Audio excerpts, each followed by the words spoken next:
మనిషిలో కుండలి శక్తి చాలా రహస్యంగా మూలాధార చక్రంలో సర్పరూపంలో ఉంటుంది.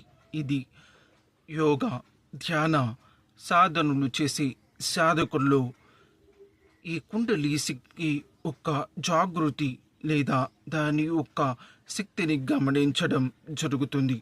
వీరు ఈ శక్తిని తెలుసుకోవడానికి ధ్యానం లేదా కొంతమంది గురువుల యొక్క ద్వారా ఈ కుండలి యొక్క లో ఉన్న సర్పశక్తిని తెలుసుకోవడం జరుగుతుంది. ఇది మూలాధార చక్రంలో ఒక పాములాగా ముడుచుకొని నిద్రపోతూ ఉంటుంది.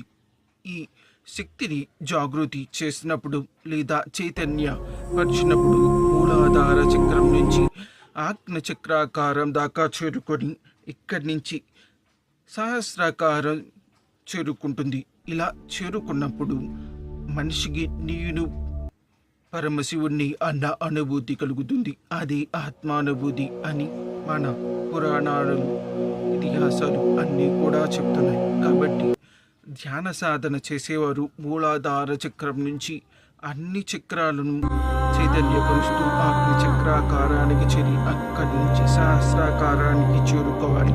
ఆ తర్వాత పరబ్రహ్మం నేనే అన్న అనుభూతి కలిగిన వ్యక్తి మాత్రమే నిజమైన యోగ సాధకుడు అవుతాడని పతంజలి మహర్షి తన రచించిన గ్రంథాల్లో స్పష్టంగా చెప్పారు.